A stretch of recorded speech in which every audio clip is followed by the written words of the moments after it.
ਸਤਿ ਸ੍ਰੀ ਅਕਾਲ। ਤੁਸੀਂ ਦੇਖ ਰਹੇ ਹੋ ਸਾਂਝਾ ਟੀਵੀ। ਮੈਂ ਅਰਵਿੰਦਰ ਤਨੇਜਾ। ਅਸੀਂ ਇਸ ਟਾਈਮ ਮੌਜੂਦ ਹਾਂ ਬਾਵਲ ਵਾਸੀ ਅਬੋਹਰ ਦਾ ਪਿੰਡ ਬਾਵਲ ਵਾਸੀ ਅਸੀਂ ਮੌਜੂਦ ਹੈਗੇ ਆ।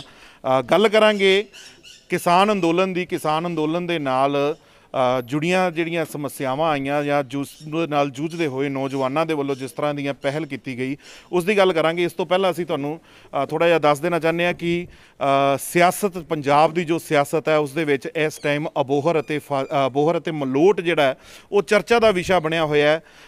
ਕਾਰਨ ਉਹਦਾ ਅਸੀਂ ਸਭ ਭਲੀ ਭਾਂਤੀ ਜਾਣਦੇ ਹਾਂ ਕਿ ਕਿਸ ਤਰ੍ਹਾਂ ਦੇ ਨਾਲ ਬੀਜੇਪੀ ਦੇ ਇੱਕ ਵਿਧਾਇਕ ਦੇ ਨਾਲ ਜਿਹੜੀ ਕੁੱਟਮਾਰ ਹੁੰਦੀ ਹੈ ਤਾਂ ਉਸ ਤੋਂ ਬਾਅਦ ਉਹ ਗੱਲ ਜਿਹੜੀ ਹੈਗੀ ਹੈ ਕਿੱਥੋਂ ਤੱਕ ਫੈਲ ਜਾਂਦੀ ਹੈ, ਕਿੰਨਾ ਜਿਹੜਾ ਉਹਦੇ ਉੱਤੇ ਸਿਆਸਤ ਜਿਹੜੀ ਹੈਗੀ ਉਹ ਭਖ ਜਾਂਦੀ ਹੈ।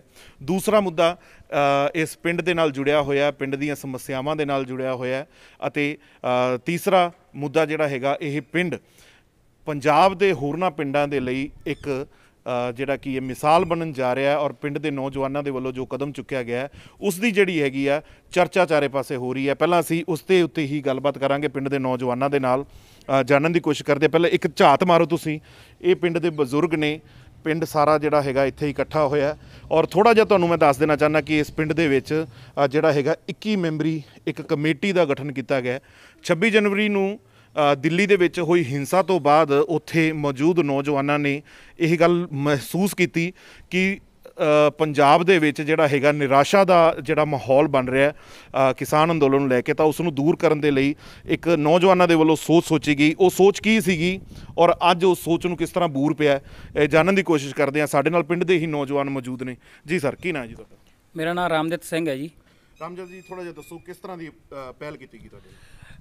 ਜਦੋਂ ਜੀ 26 ਜਨਵਰੀ ਨੂੰ ਉੱਥੇ ਆਪਣੇ ਹੋਈ ਹੈ ਕਿਸਾਨ ਮੋਰਚੇ ਦੀ ਰੈਲੀ ਸੀਗੀ, ਉਸ ਦਿਨ ਜੋ ਹਿੰਸਾ ਹੋਈ ਉਹ ਅਸੀਂ ਉੱਥੇ ਮੌਜੂਦ ਸੀ। ਅਤੇ ਜਦੋਂ ਸ਼ਾਮ ਨੂੰ ਸਾਨੂੰ ਵੀ ਘਰੋਂ ਫੋਨ ਜਾਣ ਲੱਗੇ ਵੀ ਉੱਥੇ ਪਤਾ ਨਹੀਂ ਕੀ ਹੋ ਗਿਆ, ਜੋ ਨੈਸ਼ਨਲ ਮੀਡੀਆ ਸੀ ਉਹਨੇ ਖਬਰਾਂ ਫੈਲਾ ਕੇ ਇੰਨਾ ਡਰ ਪੈਦਾ ਕਰਤਾ ਪਰਿਵਾਰਾਂ 'ਚ ਵੀ ਪਰਿਵਾਰ ਕਹਿੰਦੇ ਅਸੀਂ ਵੀ ਤੁਸੀਂ ਵਾਪਸ ਆ ਜਾਓ ਛੇਤੀ। ਰਿਸ਼ਤੇਦਾਰਾਂ ਦੇ ਵੀ ਫੋਨ, ਅਸੀਂ 26 ਨੂੰ ਵੀ 27 ਨੂੰ ਵੀ 28 ਨੂੰ ਰਾਤ ਨੂੰ ਅਸੀਂ ਵਾਪਸ ਆਏ। ਸਾਨੂੰ ਲੱਗਿਆ ਵੀ ਲੋਕਾਂ ਡਰ ਪੈਦਾ ਹੋ ਗਿਆ ਵੀ ਇਹਨਾਂ ਨੇ ਜਾਣਾ ਨਹੀਂ, ਵੀ ਕਿਸੇ ਨੇ ਇੱਥੋਂ ਜਾਣਾ ਮਤਲਬ ਵੀ ਆਪਣੇ ਬੱਚਿਆਂ ਨੂੰ ਘੱਲਣਾ ਨਹੀਂ ਉੱਥੇ। ਅਸੀਂ ਆ ਕੇ ਇੱਥੇ ਕਮੇਟੀ ਬਣਾਈ। ਸਭ ਤੋਂ ਪਹਿਲਾਂ ਅਸੀਂ ਜਿੰਨੇ ਉੱਥੇ ਮੁੰਡੇ 17-18 ਸੀਗੇ ਅਸੀਂ ਉਹਨਾਂ ਨੂੰ ਦੱਸਿਆ ਵੀ ਕੋਈ ਡਰ ਵਾਲੀ ਗੱਲ ਨਹੀਂ, ਕੁਛ ਨਹੀਂ। ਫਿਰ ਸਾਡਾ ਨਗਰ ਨੇ, ਪਿੰਡ ਨੇ ਬਹੁਤ ਸਾਥ ਦਿੱਤਾ। ਸਾਡਾ ਸਾਰਾ ਪਿੰਡ ਇੱਕ ਆਵਾਜ਼ 'ਤੇ ਇਕੱਠਾ ਹੋ ਗਿਆ ਅਤੇ ਫਿਰ ਅਸੀਂ ਇੱਕ ਜੋ ਉੱਥੇ ਸਾਨੂੰ ਲੱਗਿਆ ਵੀ ਲੋੜ ਸੀ ਸਾਨੂੰ ਇੱਕ ਕਮੇਟੀ ਬਣਾਉਣ ਦੀ, ਇੱਕ ਅਸੀਂ ਉਹਨੂੰ ਮੋਰਚੇ ਨੂੰ ਖੜਾ ਕਰਨਾ ਸੀ ਦੁਬਾਰੇ ਸਿਰੇ ਤੋਂ। ਅਸੀਂ ਇਹ ਕਮੇਟੀ 21 ਮੈਂਬਰੀ ਕਮੇਟੀ ਸਾਡੀ ਬਣੀ, ਜੋ ਅਸੀਂ ਪਿੰਡ ਸਾਡਾ 4 ਹਿੱਸੇ ਬਣਾ ਕੇ ਪਿੰਡ ਦੇ ਹਰੇਕ ਹਿੱਸੇ 'ਚ ਅਸੀਂ 5-5 ਮੈਂਬਰ ਲੈ ਲਏ ਅਤੇ ਇਸ ਤਰ੍ਹਾਂ ਸਾਡੀ 21 ਮੈਂਬਰੀ ਕਮੇਟੀ ਬਣ ਗਈ। ਸਾਰੇ ਮੈਂਬਰ ਆਪਦੀ ਬਰਾਬਰ ਜ਼ਿੰਮੇਵਾਰੀ ਸਮਝਦੇ ਹੁਣ ਅਤੇ ਬਹੁਤ ਵਧੀਆ ਤਰੀਕੇ ਨਾਲ ਅਸੀਂ ਜਿਵੇਂ ਸਾਨੂੰ ਕਾਲ ਆਉਂਦੀਆਂ ਸੀ ਉਹ ਕਿਸਾਨ ਮੋਰਚੇ ਦੀਆਂ ਕਾਲਾਂ 'ਤੇ ਪੂਰੇ ਉਤਰਦੇ ਹਾਂ। 21 ਮੈਂਬਰੀ ਕਮੇਟੀ ਦਾ ਤੁਸੀਂ ਜ਼ਿਕਰ ਕੀਤਾ ਜਿਹੜੀ ਹੁਣ ਤੁਸੀਂ ਬਣਾਈ ਹੈ, ਇਸ ਤੋਂ ਪਹਿਲਾਂ ਕਿੰਨੀ ਕੁ ਸ਼ਮੂਲੀਅਤ ਸੀ ਤੁਹਾਡੇ ਪਿੰਡ ਦੀ ਦਿੱਲੀ ਧਰਨੇ ਦੇ ਵਿੱਚ? ਸਾਡੇ ਪਿੰਡ ਦੀ ਸ਼ਮੂਲੀਅਤ ਵਧੀਆ ਸੀ ਜੀ। ਅਸੀਂ ਪਹਿਲਾਂ 3 ਤਰੀਕ ਨੂੰ ਆਪਣੇ 26 ਨਵੰਬਰ ਨੂੰ ਉਦੋਂ ਮੋਰਚਾ ਲੱਗਿਆ ਅਤੇ 3 ਦਸੰਬਰ ਨੂੰ ਸਾਡੀ ਪਹਿਲੀ ਟਰਾਲੀ ਉੱਥੇ ਪਹੁੰਚੀ ਸੀ। ਉਸ ਟਰਾਲੀ ਵਿੱਚ ਇਹ ਸੀ ਵੀ ਆਪ ਮੁਹਾਰੇ ਲੋਕ ਜਾਂਦੇ ਸੀ ਅਤੇ ਵਾਪਸ ਆ ਜਾਂਦੇ ਸੀ। ਵੀ ਹੁਣ ਸਾਡਾ ਅਸੀਂ ਅੱਜ ਤੱਕ ਜਦੋਂ ਦੀ ਕਮੇਟੀ ਬਣਾਈ ਹੈ ਹਰ ਇੱਕ ਪਰਿਵਾਰ ਨੂੰ ਅਸੀਂ ਦਿੱਲੀ ਮੋਰਚਾ ਦਿਖਾ ਚੁੱਕੇ ਹਾਂ ਵੀ ਹਰੇਕ ਬੰਦੇ ਨੂੰ ਸਾਡਾ ਪਹੁੰਚ ਉੱਥੇ ਜਾ ਚੁੱਕਿਆ। ਕੋਈ ਦੁਬਾਰੇ ਸਾਡੀ ਡਿਊਟੀਆਂ ਸਟਾਰਟ ਹੈ, ਦੁਬਾਰੇ ਬਸ ਆ ਥੋੜ੍ਹੇ ਇਸ ਹਫ਼ਤੇ ਤੋਂ ਦੁਬਾਰੇ ਸ਼ਡਿਊਲ ਦੁਬਾਰੇ ਸਟਾਰਟ ਹੋ ਜਾਊਗਾ ਜੀ। ਜੀ ਬਿਲਕੁਲ।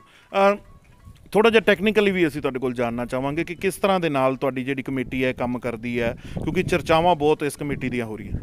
ਇਹ 21 ਮੈਂਬਰੀ ਕਮੇਟੀ ਹੈ ਜਿਹੜੀ ਸਾਡਾ ਪਿੰਡ ਮੰਨ ਲਓ ਵੀ 4 ਠੁਲਿਆਂ 'ਚ ਵੰਡਿਆ ਗਿਆ ਜੀ। 4 ਠੁਲਿਆਂ ਦੇ ਵੰਡਣ ਕਾਰਨ ਸਾਡੇ ਮੈਂਬਰ ਹੈ ਜਿਹੜੇ ਉਹ ਮੈਂਬਰ 21 ਮੈਂਬਰ 4 ਠੁਲਿਆਂ 'ਚੋਂ ਲਏ ਗਏ ਹੈ ਜੀ। 4 ਠੁਲਿਆਂ 'ਚ ਲੈਣ ਕਾਰਨ ਉਹ ਮੈਂਬਰਾਂ ਦੀ ਡਿਊਟੀ ਹੁੰਦੀ ਹੈ ਵੀ ਇੱਕ ਮੈਂਬਰ ਨੇ ਇੱਕ ਠੁਲੇ 'ਚ 3 ਮੈਂਬਰ ਘੱਲਣੇ ਆਪਦੇ, ਵੀ 3 ਵਿਅਕਤੀ ਉਹਨੇ ਹਰ ਐਤਵਾਰ ਦੇ ਐਤਵਾਰ ਸਾਡਾ ਸ਼ਡਿਊਲ ਬਦਲਦਾ। ਐਤਵਾਰ ਸੁਬਾਹ ਹੋ ਜਾਂਦੇ ਆ, ਉਹ ਸ਼ਾਮ ਨੂੰ ਐਤਵਾਰ ਨੂੰ ਵਾਪਸ ਆ ਜਾਂਦੇ ਜਿਹੜੇ ਬੰਦੇ ਉੱਥੇ ਹੁੰਦੇ ਆ ਜੀ। ਉਹ ਮੈਂਬਰਾਂ ਨੇ 3-3 ਬੰਦੇ ਘੱਲਣੇ ਆ। ਇਸ ਕਰਕੇ 12 ਮੈਂਬਰ ਸਾਡੇ ਪਿੰਡ ਦੇ ਮੌਜੂਦ ਹੋ ਕੇ ਉਹ ਸੁਬਾਹ ਟ੍ਰੇਨ ਚੜ੍ਹਦੇ ਇੱਥੋਂ ਐਤਵਾਰ ਨੂੰ, ਉੱਥੇ 1:30 ਵਜੇ ਜਾ ਵੜਦੇ, ਉੱਧਰੋਂ 2 ਵਜੇ ਚੜ੍ਹਦੇ, ਉਹ ਸ਼ਾਮ ਨੂੰ ਇੱਥੇ ਸ਼ਾਮ ਨੂੰ ਆ ਜਾਂਦੇ ਆ ਜੀ। ਯਾਨੀ ਕਿ ਹਰ ਐਤਵਾਰ ਸਾਡੇ ਇਹ ਕੰਟੀਨਿਊ ਰਹਿੰਦਾ ਜੀ। 12 ਮੈਂਬਰ ਜਾਂਦੇ ਆ, ਉੱਧਰੋਂ 12 ਵਾਪਸ ਆ ਜਾਂਦੇ ਜੀ। ਅੱਛਾ, ਜੇਕਰ ਜਿਹੜੇ ਮੈਂਬਰ ਉੱਥੇ ਕਿਸਾਨ ਧਰਨੇ ਦੇ ਵਿੱਚ ਜਾਂਦੇ ਆ ਅਤੇ ਉਹ ਉਹਨਾਂ ਦੇ ਪਿੱਛੇ ਜਿਹੜੇ ਕੰਮਕਾਰ ਹੁੰਦੇ ਆ ਉਹਨਾਂ ਦਾ ਫਿਰ ਕਿੱਦਾਂ ਧਿਆਨ ਰੱਖਿਆ ਜਾਂਦਾ? ਮੰਨ ਲਓ ਕੋਈ ਐਮਰਜੈਂਸੀ ਆ ਜਾਂਦੀ ਹੈ ਤਾਂ ਐਮਰਜੈਂਸੀ ਆ ਜਾਂਦੀ ਹੈ ਜੀ, ਉਹ ਕਮੇਟੀ ਮੰਨ ਲਓ 21 ਮੈਂਬਰੀ ਕਮੇਟੀ ਹੈ ਜੀ, ਉਹਦੀ ਜ਼ਿੰਮੇਵਾਰੀ ਆ। ਉਸ ਪਰਿਵਾਰ ਨੂੰ ਕੋਈ ਸਹੂਲਤ ਦੀ ਲੋੜ ਹੈ, ਕੋਈ ਉਹਨਾਂ ਦੇ ਮੰਨ ਲਓ ਵੀ ਐਮਰਜੈਂਸੀ ਹੋ ਗਈ, ਕੋਈ ਡਾਕਟਰੀ ਸਹਾਇਤਾ ਦੀ ਲੋੜ ਹੈ ਜਾਂ ਉਹਨਾਂ ਦਾ ਕੋਈ ਕੰਮਕਾਰ ਆ, ਉਹ 21 ਮੈਂਬਰ ਜਿਹੜੇ ਆ ਨਾ ਜੀ ਕਮੇਟੀ 'ਚ ਉਹਨਾਂ ਨੇ ਉਹਨਾਂ ਦੇ ਘਰ ਦਾ ਕੰਮ ਦੇਖ ਰੇਖ ਕਰਨੀ ਹੈ ਜੀ। ਕੋਈ ਵੀ ਦੇਖ ਰੇਖ ਮੰਨ ਲਓ ਹੁੰਦੀ ਆ ਤਾਂ 21 ਮੈਂਬਰਾਂ ਦੀ ਜ਼ਿੰਮੇਵਾਰੀ ਹੈ ਜੀ। ਜੋ ਵੀ ਉੱਥੇ ਗਿਆ ਉਹਦਾ ਘਰ ਦਾ ਕੰਮ ਹੋਇਆ ਜਾਂ ਕੋਈ ਵੀ ਆ, ਉਹ 21 ਮੈਂਬਰਾਂ ਦੀ ਜ਼ਿੰਮੇਵਾਰੀ ਹੈ ਵੀ ਉਹਨਾਂ ਨੇ ਸਾਂਭਣਾ ਜੀ। ਅੱਛਾ, ਇੱਕ ਸਵਾਲ ਹੋਰ ਹੈ, ਜੇਕਰ ਕੋਈ ਦਿੱਲੀ ਮੋਰਚੇ ਤੇ ਜਾਣ ਤੋਂ ਮੁਨਕਰ ਹੁੰਦਾ ਤਾਂ ਫਿਰ ਉਹਦੇ ਵਾਸਤੇ ਕੀ ਕਰਦੇ ਹੋ ਤੁਸੀਂ? ਹਾਂਜੀ, ਉਹਦੇ ਵਾਸਤੇ ਵੀ ਅਸੀਂ ਇੱਕ ਪਲਾਨ ਕਰਿਆ ਜੀ, ਵੀ ਮੰਨ ਲਓ ਕਈ ਅਗਲਾ ਕਹਿੰਦਾ ਵੀ ਮੈਂ ਤਾਂ ਜਾਣਾ ਨਹੀਂ ਗਾ ਜੀ, ਮੇਰਾ ਤਾਂ ਸਰਦਾ ਹੈ ਜੀ। ਮੰਨ ਲਓ ਕੋਈ ਬਾਹਲੀ ਜ਼ਮੀਨ ਆ ਜਾਂ ਕੋਈ ਵੀ ਮੰਨ ਲਓ ਵੀ ਕੋਈ ਨਹੀਂ ਹਜੇ ਮੰਨ ਲਓ ਵੀ ਇਸ ਪਾਸੇ ਆਇਆ, ਉਹ ਕਹਿੰਦਾ ਵੀ ਮੈਂ ਤਾਂ ਹਜੇ ਜਾਣਾ ਨਹੀਂ, ਉਹਨਾਂ ਵਾਸਤੇ ਜਾਂ ਤਾਂ ਪਿੰਡ 'ਚੋਂ ਵੀ 2100 ਰੁਪਈਆ ਜੁਰਮਾਨਾ ਸਾਡੀ ਕਮੇਟੀ ਨੇ ਰੱਖਿਆ ਜੀ। ਵੀ ਜੇ ਕੋਈ ਨਹੀਂ ਜਾਂਦਾ ਜਾਂ ਕੋਈ ਮਜਬੂਰ ਆ ਵੀ ਨਹੀਂ ਜਾ ਸਕਦਾ, ਵੀ ਪਰਿਵਾਰ ਛੋਟੇ ਹੋਣ ਕਾਰਨ ਕੋਈ ਇਕੱਲਾ ਹੈਗਾ ਵੀ ਨਹੀਂ ਜਾ ਸਕਦਾ, ਉਹ 2100 ਰੁਪਈਆ ਜੁਰਮਾਨਾ ਰੱਖਿਆ ਗਿਆ ਜੀ, ਵੀ ਉਹ 2100 ਰੁਪਈਆ ਜੁਰਮਾਨਾ ਦੇਊਗਾ ਜੀ ਜੇ ਕੋਈ ਨਹੀਂ ਜਾਂਦਾ ਜੀ। ਤਾਂ ਬਿਲਕੁਲ ਅਸੀਂ ਤੁਹਾਨੂੰ ਰੂਬਰੂ ਕਰਾ ਰਹੇ ਹਾਂ, ਇਹ ਕਮੇਟੀ ਦੇ ਮੈਂਬਰ ਨੇ ਜਿਹੜੇ ਦੱਸ ਰਹੇ ਆ ਕਿ ਕਿਸ ਤਰ੍ਹਾਂ ਦੇ ਨਾਲ ਇਹ ਸ਼ੁਰੂਆਤ ਹੋਈ 26 ਜਨਵਰੀ ਨੂੰ, ਜਦ ਉੱਥੇ ਹਾਦਸਾ ਵਾਪਰਿਆ, ਜੋ ਕੁਝ ਵੀ ਹੋਇਆ ਉਸ ਤੋਂ ਬਾਅਦ ਜਿਹੜਾ ਹੈਗਾ ਇਹਨਾਂ ਦੇ ਵੱਲੋਂ ਇਹ ਸੋਚੀ ਗਈ ਕਿ ਨਿਰਾਸ਼ਾ ਜਿਹੜੀ ਹੈਗੀ ਆ ਲੋਕਾਂ ਦੇ ਵਿੱਚ ਕਿਤੇ ਜ਼ਿਆਦਾ ਜਿਹੜੀ ਭਾਰੂ ਨਾ ਹੋ ਜੇ, ਤਾਂ ਉਸ ਦੇ ਮੱਦੇਨਜ਼ਰ ਇੱਕ ਕਮੇਟੀ ਦੀ ਸ਼ੁਰੂਆਤ ਕੀਤੀ ਗਈ। ਇਹਨਾਂ ਨੇ ਦੱਸਿਆ ਕਿ ਕਿਸ ਤਰ੍ਹਾਂ ਦੇ ਨਾਲ ਪਿੰਡ ਨੂੰ 4 ਹਿੱਸਿਆਂ ਦੇ ਵਿੱਚ ਵੰਡਿਆ ਗਿਆ ਤੇ ਉਸ ਤੋਂ ਬਾਅਦ ਜਿਹੜਾ ਹੈਗਾ ਇਹ ਸਾਰੀ ਕਵਾਇਤ ਜਿਹੜੀ ਹੈਗੀ ਉਹ ਚੱਲ ਰਹੀ ਹੈ। ਹੋਰ ਵੀ ਕਈ ਮਸਲੇ ਹੈਗੇ, ਪਿੰਡ ਦੀ ਗੱਲ ਕਰਾਂਗੇ। ਜਿੱਥੋਂ ਤੱਕ ਬਾਈ ਜੀ ਅਸੀਂ ਜਾਣਦੇ ਹਾਂ, ਪਿੰਡ ਦੇ ਵਿੱਚ ਬਹੁਤ ਹਾਲਾਤ ਪਿੱਛੇ ਜੇ ਮਾੜੇ ਸੀ, ਪਾਣੀ ਆਇਆ ਸੀਗਾ, ਬਹੁਤ ਸਥਿਤੀ ਜਿਹੜੀ ਹੈ ਤਣਾਅਪੂਰਨ ਜੀ ਬਣ ਗਈ ਸੀ। ਤੁਹਾਡੇ ਪਿੰਡ ਦਾ ਇੱਕ ਇਨਸਾਨ ਜਿਹੜਾ ਉਹ ਫਾਇਆ ਵੀ ਲੈ ਗਿਆ ਸੀ ਮੇਰੇ ਖਿਆਲ 'ਚ ਬਾਈਪਾਸ 'ਤੇ, ਹੈ ਨਾ, ਅਤੇ ਉਸ ਦੇ ਬਾਰੇ ਸਾਨੂੰ ਥੋੜ੍ਹਾ ਦੱਸੋ, ਫਾਈਨੈਂਸ਼ਲੀ ਕਿੱਦਾਂ ਦੀ ਸਥਿਤੀ ਆਪਣੇ ਪਿੰਡ ਦੀ ਜੇ ਆਪਾਂ ਗੱਲ ਕਰੀਏ? ਸਥਿਤੀ ਬਹੁਤ ਮਾੜੀ ਹੈ ਜੀ, ਸੇਮ ਸਾਡੇ ਪਿੰਡ ਕਾਫੀ ਚਿਰ ਤੋਂ ਹੈ ਜੀ, ਅਤੇ ਸਰਕਾਰਾਂ ਇੱਧਰ ਧਿਆਨ ਹੀ ਨਹੀਂ ਦਿੰਦੀਆਂ ਬਿਲਕੁਲ, ਅਤੇ ਅਸੀਂ ਬਹੁਤ ਦੂਜਾ ਧਰਨੇ ਧੁਰਨੇ ਵੀ ਲਾਏ ਜੀ ਅਸੀਂ, ਅਤੇ ਕਿਸੇ ਨੇ ਕੋਈ ਧਿਆਨ ਨਹੀਂ ਦਿੱਤਾ ਜੀ, ਅਤੇ ਨਾ ਹੀ ਹੁਣ ਮੁਆਵਜ਼ਾ, 2 ਫਸਲਾਂ ਤਾਂ ਹੁਣੀ ਮਰ ਗਈਆਂ ਜੀ, ਕੋਈ ਮੁਆਵਜ਼ਾ ਵਗੈਰਾ ਨਹੀਂ ਆਇਆ ਜੀ। ਮੁਆਵਜ਼ੇ ਪ੍ਰਤੀ ਤੁਸੀਂ ਉੱਚ ਅਧਿਕਾਰੀਆਂ ਨੂੰ ਮਿਲੇ ਨਹੀਂ? ਮਿਲੇ ਡੀਸੀ ਸਾਹਿਬ ਨੂੰ ਜੀ, ਅਤੇ ਬਸ ਉਹ ਕਹਿੰਦੇ ਹਾਂ ਦੇਵਾਂਗੇ ਲਾਰੇ ਲਾਈ ਜਾਂਦੇ ਹਾਂਜੀ, ਅਤੇ ਪਾਣੀ ਸਾਡੇ ਪਿੰਡ ਬਹੁਤ ਖੜਾ ਜੀ ਹੁਣ, ਅਤੇ ਕੋਈ ਪਾਣੀ ਦੀ ਨਿਕਾਸੀ ਨਹੀਂ ਜੀ। ਹਾਂਜੀ, ਤਾਂ ਇੱਕ ਪਾਸੇ ਜਿੱਥੇ ਪਿੰਡ ਸਮੱਸਿਆਵਾਂ ਦੇ ਨਾਲ ਜੂਝ ਰਿਹਾ, ਤਾਂ ਆਰਥਿਕ ਪੱਖੋਂ ਵੀ ਇੱਥੇ ਜਿਹੜੇ ਜ਼ਿਮੀਂਦਾਰ ਆ ਉਹ ਜ਼ਿਆਦਾ ਜਿਹੜੇ ਸਟਰੋਂਗ ਨਹੀਂ ਹੈਗੇ, ਕਿਉਂਕਿ ਇਲਾਕਾ ਜਿਹੜਾ ਹੈਗਾ ਉਹ ਸੇਮ ਦੀ ਮਾਰ ਹੇਠਾਂ ਆਇਆ ਹੋਇਆ। ਇਹ ਵੀ ਇੱਕ ਜਿਹੜੀ ਹੈਗੀ ਵੱਡੀ ਸਮੱਸਿਆ। ਤਾਂ ਫਿਰ ਵੀ ਜਿਹੜਾ ਪਿੰਡ ਦੇ ਨੌਜਵਾਨਾਂ ਦੇ ਵੱਲੋਂ ਜਾਂ ਪਿੰਡ ਦੀ ਪੰਚਾਇਤ ਦੇ ਵੱਲੋਂ ਜਿਸ ਤਰ੍ਹਾਂ ਦੇ ਨਾਲ ਇੱਕ ਕਮੇਟੀ ਬਣਾਈ ਗਈ ਹੈ, ਉਪਰਾਲਾ ਕੀਤਾ ਗਿਆ, ਵਾਕਈ ਸ਼ਲਾਘਾਯੋਗ ਹੈ। ਹੋਰ ਵੀ ਕੁਝ ਸਵਾਲ ਹੈਗੇ, ਅਸੀਂ ਹੋਰ ਵੀ ਨੌਜਵਾਨਾਂ ਤੋਂ ਸਵਾਲ ਲਾਂਗੇ। ਸਿਆਸਤ ਦੀ ਗੱਲ ਕਰਾਂਗੇ, ਸੂਬੇ ਦੀ ਸਿਆਸਤ ਜਿਹੜੀ ਹੈਗੀ ਉਹ ਕਿਸ ਤਰ੍ਹਾਂ ਦੇ ਨਾਲ ਚੱਲ ਰਹੀ ਹੈ। ਕੇਂਦਰ ਨੇ ਫਰਮਾਨ ਜਾਰੀ ਕਰਤਾ, ਵਾਰ-ਵਾਰ ਜਿਹੜੇ ਫਰਮਾਨ ਨਵੇਂ ਆ ਰਹੇ ਹੈ ਕਿ FCI ਦੇ ਵੱਲੋਂ ਜਿਹੜੀ ਹੈ ਖਰੀਦ ਕੀਤੀ ਜਾਏਗੀ।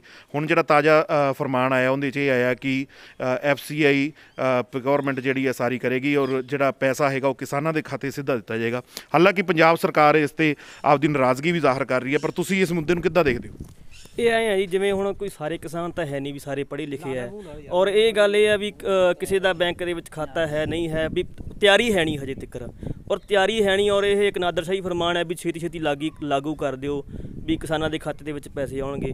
ਜਿਹੜੇ ਕਿਸਾਨ ਹੈ ਜਾਂ ਪੰਜਾਬ ਦੇ ਕਿਸਾਨ ਕਹਿ ਲਓ, ਇਹ ਆੜ੍ਹਤੀਆਂ ਨਾਲ ਜੁੜੇ ਹੋਏ ਕਿਸਾਨ ਹੈ। ਅਸੀਂ ਆੜ੍ਹਤੀਆਂ ਕੋਲੇ ਜਾਂਦੇ ਹਾਂ, ਉਹਨਾਂ ਤੋਂ ਪੈਸੇ ਲੈਂਦੇ ਹਾਂ, ਸਾਨੂੰ ਇੱਕ ਸਾਡਾ ਇਹ ਹੋ ਜਾਂਦਾ ਵੀ ਸਾਡੇ ਪੈਸੇ ਸੇਫ ਹੈ, ਅਸੀਂ ਫਸਲ ਵੇਚਦੇ ਹਾਂ। ਜਦੋਂ ਅਦਾਇਗੀ ਸਿੱਧੀ ਆਊਗੀ ਤਾਂ ਸਾਨੂੰ ਨਹੀਂ ਪਤਾ ਉਹ ਕਦੋਂ ਆਊਗੀ ਕਦੋਂ ਨਹੀਂ ਆਉਣੀ, ਉਹਦੇ ਵਾਸਤੇ ਹਜੇ ਨਹੀਂ। ਉਹ ਕੰਮ ਗਲਤ ਹੈ ਜਮਾਂ, ਸਰਕਾਰ ਦਾ ਬਹੁਤ ਮਾੜਾ ਕੰਮ ਆ ਉਹ। ਪਰ ਇੱਦਾਂ ਵੀ ਬਾਪੂ ਜੀ ਗੱਲਾਂ ਹੋ ਰਹੀਆਂ, ਕਹਿੰਦੇ ਵੀ ਕਿਸਾਨ ਜਿਹੜੇ ਹੈਗੇ ਆ ਉਹਨਾਂ ਦੇ ਖਾਤੇ ਸਿੱਧੇ ਪੈਸੇ ਆਉਣਗੇ ਤਾਂ ਆੜ੍ਹਤੀਆ ਸਿਸਟਮ ਜਿਹੜਾ ਉਹ ਖਤਮ ਕਰ ਦਿੱਤਾ ਜਾਏਗਾ। ਤੁਸੀਂ ਕਿਸ ਤਰ੍ਹਾਂ ਨਾਲ ਦੇਖਦੇ ਹੋ? ਅਸੀਂ ਕਿਸਾਨ ਇਸ ਤੋਂ ਨਾਰਾਜ਼ ਹਾਂ ਕਿ ਸਿੱਧੀ ਅਦਾਇਗੀ ਨਹੀਂ ਹੋਣੀ ਚਾਹੀਦੀ ਫਸਲ ਜਿਣਸ ਦੀ, ਕਿਉਂਕਿ ਪਹਿਲੀ ਗੱਲ ਤਾਂ ਕਿਸਾਨ ਦਾ ਅਤੇ ਲੇਬਰ ਦਾ, ਪਿੰਡ ਦੇ ਜੋ ਦਿਹਾੜੀਦਾਰ ਬੰਦੇ ਇਹਨਾਂ ਦਾ ਰਿਸ਼ਤਾ ਹੈ, ਅਗਾਂਹ ਕਿਸਾਨ ਦਾ ਆੜ੍ਹਤੀਏ ਨਾਲ ਰਿਸ਼ਤਾ ਹੈ। ਆੜ੍ਹਤੀਏ ਦੇ ਵੇਲੇ ਕੁ ਜੋ ਵੀ ਪੈਸੇ ਦੀ ਲੋੜ ਆ, ਜਦੋਂ ਵੇਲੇ ਕੁ ਰਾਤ ਬਰਾਤੇ ਕੰਮ ਪੈਂਦਾ ਉਦੋਂ ਆੜ੍ਹਤੀਏ ਤੋਂ ਫੜ ਲੈਂਦਾ ਹੈ, ਨਾ ਕਿ ਉਦੋਂ ਬੈਂਕ 'ਚੋਂ ਅੱਧੀ ਰਾਤੋਂ ਪੈਸਾ ਕਿੱਥੋਂ ਮਿਲੂਗਾ। ਇਸ ਕਰਕੇ ਅਸੀਂ ਇਹਦੀ ਨਿੰਦਿਆ ਕਰਦੇ ਹਾਂ। ਜੋ ਪੇਮੈਂਟ ਹੈ ਉਹ ਆੜ੍ਹਤੀਏ ਰਾਹੀਂ ਕਿਸਾਨਾਂ ਨੂੰ ਹੋਣੀ ਚਾਹੀਦੀ ਹੈ ਫਸਲਾਂ ਦੀ। ਕੇਂਦਰੀ ਵਜ਼ੀਰ ਦੇ ਵੱਲੋਂ ਜਿਹੜੀ ਅੱਜ ਪੰਜਾਬ ਦੇ ਮੁੱਖ ਮੰਤਰੀ ਨੂੰ ਇੱਕ ਚਿੱਠੀ ਲਿਖੀ ਜਾਂਦੀ ਹੈ, ਜਿਸ ਦੇ ਵਿੱਚ ਕਾਲੇ ਕਾਨੂੰਨਾਂ ਦੀ ਗੱਲ ਵੀ ਕਹੀ ਜਾਂਦੀ ਆ, ਔਰ ਇਹ ਗੱਲ ਦਾ ਜ਼ਿਕਰ ਕੀਤਾ ਜਾਂਦਾ ਹੈ ਕਿ ਹਾਮੀ ਜਿਹੜੀ ਆ ਉਹ ਪੰਜਾਬ ਨੇ ਵੀ ਭਰੀ ਸੀ ਜਦੋਂ ਇਹ ਕਾਲੇ ਕਾਨੂੰਨਾਂ ਨੂੰ ਤਿਆਰ ਕਰਨ ਦੀ ਗੱਲ ਆਖੀ ਗਈ ਸੀ। ਤਾਂ ਹੁਣ ਸਰਕਾਰ ਜਿਹੜੀ ਹੈਗੀ ਆ ਉਹ FCI ਦੇ ਥਰੂ ਹੀ ਜਿਹੜੀ ਹੈ ਪੇਮੈਂਟ ਕਰੇ।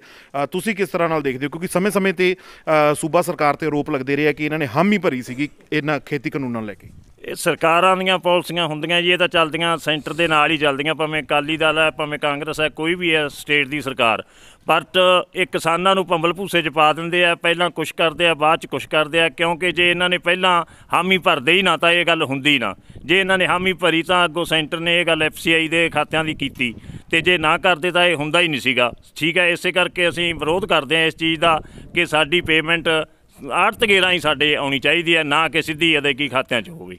ਅਤੇ ਸਰਕਾਰਾਂ ਇਸ ਗੱਲ ਤੋਂ ਪਹਿਲਾਂ ਸੁਚੇਤ ਕਰਨ, 2-4 ਸਾਲ ਕਿਸਾਨਾਂ ਨੂੰ ਜਾਗਰੂਕ ਕਰਨ, ਫਿਰ ਜਾ ਕੇ ਇਹ ਗੱਲਾਂ ਖਾਤੇ ਕਾਨੂੰਨ ਜਿਹੜੇ ਬਣਦੇ ਆ ਚੱਲ ਲਾਗੂ ਕਰਕੇ ਫਿਰ ਦੱਸਣਾ ਚਾਹੀਦਾ ਪਹਿਲਾਂ ਕਿਸਾਨਾਂ ਨੂੰ। ਬਿਲਕੁਲ। ਅੱਛਾ, ਇੱਕ ਅੰਤ ਵਿੱਚ ਲਾਸਟ 'ਚ ਇੱਕ ਸਵਾਲ ਹੈਗਾ, ਅੱਜ ਚਰਚਾ ਹੋ ਰਹੀ ਹੈ ਤੁਹਾਡੇ ਪਿੰਡ ਦੀ, ਤੁਹਾਡੇ ਪਿੰਡ ਦੇ ਵੱਲੋਂ ਜਿਸ ਤਰ੍ਹਾਂ ਦੇ ਨਾਲ 21 ਮੈਂਬਰੀ ਕਮੇਟੀ ਬਣਾਈ ਗਈ ਆ ਅਤੇ ਦਿੱਲੀ ਮੋਰਚੇ ਦੇ ਵਿੱਚ ਸ਼ਮੂਲੀਅਤ ਜਿਹੜੀ ਹੈਗੀ ਹੈ ਉਸ ਨੂੰ ਕਾਇਮ ਰੱਖਣ ਦੇ ਲਈ ਇੱਕ ਉਪਰਾਲਾ ਕੀਤਾ ਗਿਆ, ਤੁਸੀਂ ਇਸ ਨੂੰ ਕਿਸ ਤਰ੍ਹਾਂ ਦੇਖਦੇ ਹੋ ਅਤੇ ਬਾਕੀ ਪਿੰਡਾਂ ਨੂੰ, ਪੰਜਾਬ ਦਿਆਂ ਨੂੰ ਕੀ ਕਹਿਣਾ ਚਾਹੋਗੇ?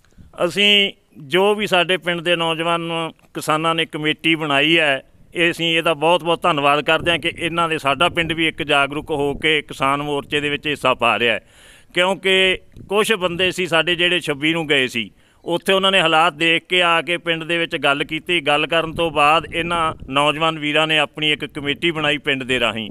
ਕਮੇਟੀ ਬਣਾਉਣ ਤੋਂ ਬਾਅਦ ਪਿੰਡ ਦੇ ਸਹਿਯੋਗ ਦੇ ਨਾਲ ਇਹਨਾਂ ਨੇ ਪਿੰਡ ਦੇ ਵਿੱਚੋਂ ਚੰਦਾ ਇਕੱਠਾ ਕੀਤਾ। ਚੰਦਾ ਇਕੱਠਾ ਕਰਕੇ ਪਹਿਲਾਂ ਜਾਂਦੀਆਂ ਸੀ ਟਰਾਲੀਆਂ, ਜਿਵੇਂ 10 ਜਾਂ 15 ਜਾਂ 20 ਬੰਦੇ ਇੱਕ ਟਰਾਲੀ ਲੈ ਕੇ ਜਾਂਦੇ ਸੀ, ਟਰਾਲੀ ਲੈ ਕੇ ਆਉਂਦੇ ਸੀ। ਬਟ ਉਸ ਤੋਂ ਬਾਅਦ ਇਹਨਾਂ ਨੇ ਜਿਵੇਂ ਦੇਖਿਆ ਉੱਥੇ, ਉਸ ਤੋਂ ਬਾਅਦ ਹੁਣ ਸਾਡੀਆਂ ਟਰਾਲੀਆਂ ਉੱਥੇ ਪਰਮਾਨੈਂਟ 2 ਖੜੀਆਂ। ਇਹਨਾਂ ਨੌਜਵਾਨਾਂ ਦੀ ਬਦੌਲਤ ਜੋ ਵੀ ਇੱਥੋਂ ਕਿਸਾਨ ਜਾਂਦੇ ਆ, ਇਹਨਾਂ ਦੇ ਰਾਹੀਂ ਜਾਂਦੇ ਆ। ਜੋ 21 ਮੈਂਬਰੀ ਕਮੇਟੀ ਬਣੀ ਹੈ, ਆਪੋ ਆਪਣੇ ਠੁਲਿਆਂ ਦੇ ਵਿੱਚੋਂ ਇਹਨਾਂ ਨੇ ਡਿਊਟੀ ਲਾਉਣੀ ਆ। 2 ਮੈਂਬਰ ਕਮੇਟੀ ਦੇ ਵਿੱਚੋਂ ਨਾਲ ਜਾਂਦੇ ਆ, ਜੋ ਕਿ ਉੱਥੇ ਕਿਸਾਨਾਂ ਦੇ ਨਾਲ ਉਹਨਾਂ ਦੀ ਦੇਖਭਾਲ ਕਰਦੇ ਆ, ਕਿਉਂਕਿ ਕਿਤੇ ਹਰੇ ਕਿਸਾਨ ਉਹ ਤੁਰੇ ਨਾ ਫਿਰਨ ਕਿਸੇ ਪਾਸੇ। ਜਿਸ ਕੰਮ ਦੇ ਲਈ, ਮਕਸਦ ਦੇ ਲਈ ਗਏ ਆ, ਉਹੀ ਮਕਸਦ ਕਰਨ। ਅਸੀਂ ਇਸ ਕਮੇਟੀ ਦਾ ਬਹੁਤ ਧੰਨਵਾਦ ਕਰਦੇ ਹਾਂ। ਹਾਂ, ਠੀਕ ਹੈ, ਇਹਨਾਂ ਨੂੰ ਜੋ ਪੈਸੇ ਦੀ ਲੋੜ ਹੈ, ਇਹਨਾਂ ਨੇ ਅਸੀਂ ਪੈਸਾ ਇਹਨਾਂ ਨੂੰ ਕਿਹਾ ਵੀ ਜੋ ਵੀ ਪੈਲੀ ਜ਼ਮੀਨ ਕਿਸੇ ਵੀ ਜ਼ਿਮੀਂਦਾਰ ਦੀ ਜਿੰਨੀ ਹੈਗੀ ਪੈਲੀ ਦੇ ਹਿਸਾਬ ਨਾਲ ਉਸ ਤੋਂ ਫੰਡ ਲੈ ਲਓ। ਫੰਡ ਲੈਣ ਤੋਂ ਬਾਅਦ ਉਸ ਫੰਡ ਨੂੰ ਇਹ ਯੂਜ਼ ਕਰਦੇ ਆ ਜਿੱਥੇ ਇਹਨਾਂ ਨੂੰ ਲੋੜ ਪੈਂਦੀ ਹੈ। ਅਤੇ ਜੇ ਕਿਸੇ ਕਿਸਾਨ ਦੀ ਪਿੱਛੋਂ ਖੇਤੀ ਦੀ ਲੋੜ ਹੈ, ਉਹ ਦਿੱਲੀ ਮੋਰਚੇ 'ਤੇ ਗਿਆ, ਤਾਂ ਉਹਦੇ 'ਚ ਵੀ ਇਹ ਸਾਥ ਦਿੰਦੇ ਆ ਉਹਦਾ ਕੰਮ ਧੰਦਾ ਕਰਾਉਣ ਦਾ। ਅਗਰ ਕੋਈ ਦੁੱਖ ਤਕਲੀਫ ਆਉਂਦੀ ਹੈ ਤਾਂ ਉਹਦੇ ਵਿੱਚ ਵੀ 21 ਮੈਂਬਰੀ ਕਮੇਟੀ ਇਹ ਸਾਥ ਉਹਨਾਂ ਕਿਸਾਨਾਂ ਦੇ ਘਰਾਂ ਨੂੰ ਦਿੰਦੇ ਆ ਬਾਅਦ ਦੇ ਵਿੱਚ ਪਿੱਛੋਂ। ਤਾਂ ਬਿਲਕੁਲ ਇੱਕ ਜਿਹੜੀ ਹੈ ਸ਼ੁਰੂਆਤ ਕਹਿ ਸਕਦੇ ਹਾਂ ਅਸੀਂ ਕਿ ਪੰਜਾਬ ਦੇ ਪਿੰਡਾਂ ਤੋਂ ਨਵੀਂ ਸ਼ੁਰੂਆਤ ਹੋ ਗਈ ਹੈ। ਜ਼ਿਮੀਂਦਾਰਾਂ ਤੋਂ ਉਹਨਾਂ ਦੀ ਜ਼ਮੀਨ ਦੇ ਅਕੋਰਡਿੰਗ ਜਿਹੜਾ ਹੈਗਾ ਫੰਡ ਇਕੱਠਾ ਕੀਤਾ ਜਾਂਦਾ। 100 ਰੁਪਈਆ ਕਿੱਲੇ ਦੇ ਮਗਰ ਜਿਹੜਾ ਕੀ ਹੈ ਫੰਡ ਰੱਖਿਆ ਗਿਆ, ਤਾਂ ਉਸ ਫੰਡ ਦੀ ਜਿਹੜੀ ਵਰਤੋਂ ਹੈਗੀ ਹੈ ਉਹ ਦਿੱਲੀ ਮੋਰਚੇ ਦੇ ਵਿੱਚ ਸ਼ਮੂਲੀਅਤ ਕਰਨ ਦੇ ਲਈ ਵਰਤੀ ਜਾਂਦੀ ਹੈ। ਔਰ 21 ਮੈਂਬਰੀ ਜਿਹੜੀ ਕਮੇਟੀ ਬਣੀ ਆ ਉਹਦੇ ਵਿੱਚ 4 ਹਿੱਸਿਆਂ ਦੇ ਵਿੱਚ ਪਿੰਡ ਨੂੰ ਵੰਡ ਕੇ ਤਾਂ 8-8 ਦਿਨਾਂ ਦੀਆਂ ਸੰਡੇ ਟੂ ਸੰਡੇ, ਐਤਵਾਰ ਤੋਂ ਐਤਵਾਰ ਦੀਆਂ ਜਿਹੜੀਆਂ ਡਿਊਟੀਆਂ ਲਾਈਆਂ ਜਾਂਦੀਆਂ, ਤਾਂ ਕਿ ਉਸ ਧਰਨੇ ਦੇ ਵਿੱਚ ਜੋ ਕਿਸਾਨ ਅੰਦੋਲਨ ਚੱਲ ਰਿਹਾ ਉਸ ਦੇ ਵਿੱਚ ਪਿੰਡ ਦੀ ਜਿਹੜੀ ਸ਼ਮੂਲੀਅਤ ਹੈ ਉਹ ਕਾਇਮ ਰਹੇ। ਤਾਂ ਇਹ ਪਿੰਡ ਵਾਸੀ ਨੇ, ਇੱਕ ਵਾਰੀ ਮੈਂ ਆਪਣੇ ਸਹਿਯੋਗੀ ਨੂੰ ਕਹਾਂਗਾ ਤਸਵੀਰਾਂ ਦਿਖਾਉਣ, ਇਹ ਪਿੰਡ ਵਾਸੀ ਨੇ, ਸਾਰਾ ਪਿੰਡ ਜਿਹੜਾ ਇਕਮੁੱਠ ਹੋਇਆ। ਤਾਂ ਕਾਲੇ ਕਾਨੂੰਨਾਂ ਦੀ, ਜੇਕਰ ਖੇਤੀ ਦੇ ਕਾਲੇ ਕਾਨੂੰਨਾਂ ਦੀ ਗੱਲ ਕੀਤੀ ਜਾਵੇ ਤਾਂ ਇਸ ਦਾ ਇੱਕ ਫਾਇਦਾ ਹੁੰਦਾ ਹੋਇਆ ਵੀ ਦਿਖਾਈ ਦਿੱਤਾ ਕਿ ਪਿੰਡਾਂ ਦੇ ਵਿੱਚ ਜੋ ਆਪਸੀ ਨਿੱਕੀਆਂ ਤਕਰਾਰਾਂ ਸੀਗੀਆਂ ਉਹ ਭੁੱਲ ਕੇ ਕਿਸਾਨ ਜਿਹੜੇ ਹੈਗੇ ਨੇ ਉਹ ਇੱਕ ਥਾਂ 'ਤੇ ਜਿਹੜੇ ਇਕੱਠਾ ਹੁੰਦੇ ਹੋਏ ਵੀ ਦਿਖਾਈ ਦੇ ਰਹੇ ਨੇ। ਅੱਗੇ ਦੀ ਸੋਚ ਜਿਹੜੀ ਹੈਗੀ ਹੈ ਉਹ ਵੀ ਸੋਚਦੇ ਹੋਏ ਦਿਖਾਈ ਦੇ ਰਹੇ ਨੇ। ਔਰ ਜੇਕਰ ਕੇਂਦਰ ਅਤੇ ਸੂਬਾ ਸਰਕਾਰ ਦੀ ਇਸ ਵਾਰੀ ਪ੍ਰੋਕਿਉਰਮੈਂਟ ਦੀ ਗੱਲ ਕੀਤੀ ਜਾਵੇ ਤਾਂ ਜਿਸ ਤਰ੍ਹਾਂ ਦੇ ਨਾਲ ਘਮਾਸਾਨ ਛਿੜਿਆ, ਉਸ ਦੇ ਉੱਤੇ ਵੀ ਪਿੰਡ ਦੀ ਮੌਤਬਾਰ ਬੰਦਿਆਂ ਦੀ ਰਾਏ ਹੈਗੀ ਹੈ ਕਿ ਜ਼ਿਆਦਾਤਰ ਜਿਹੜੇ ਸਿਆਸੀ ਲੋਕ ਹੈਗੇ ਆ ਇਹ ਕਿਸਾਨਾਂ ਨੂੰ ਜਿਹੜਾ ਹੈਗਾ ਉਹ ਬੇਵਕੂਫੀ ਬਣਾਉਂਦੇ ਆ। ਤਾਂ ਅਸਲੀਅਤ ਜਿਹੜੀ ਹੈਗੀ ਆ ਉਹ ਸਾਡੇ ਸਾਹਮਣੇ ਹੈ। ਇਹ ਪਿੰਡ ਜਿਹੜਾ ਹੈਗਾ ਇੱਕ ਮਿਸਾਲ ਬੰਦਾ ਹੋਇਆ ਦਿਖਾਈ ਦੇ ਰਿਹਾ। ਜ਼ਰੂਰਤ ਹੈ ਹੋਰ ਵੀ ਪੰਜਾਬ ਦੇ ਪਿੰਡਾਂ ਨੂੰ ਇਸ ਪਿੰਡ ਤੋਂ, ਇਸ ਪਿੰਡ ਦੀ, ਇਸ ਨੌਜਵਾਨਾਂ ਦੀ ਕਮੇਟੀ ਤੋਂ ਸੇਧ ਲੈਣ ਦੀ ਅਤੇ ਜਿਹੜੀ ਹੈਗੀ ਆਪਣੇ ਪਿੰਡਾਂ ਦੇ ਵਿੱਚ ਵੀ ਇਸੇ ਤਰ੍ਹਾਂ ਦੀਆਂ ਕਮੇਟੀਆਂ ਬਣਾਉਣ ਦੀ। ਵੀਡੀਓ ਜਰਨਲਿਸਟ ਮੌਂਟੀ ਚੁਗ ਦੇ ਨਾਲ ਅਰਵਿੰਦਰ ਤਨੇਜਾ, ਸਾਂਝਾ TV Punjab. Please subscribe our channel and press the bell icon ताकि कोई भी नवी अपडेट तुसीं मिस ना करो।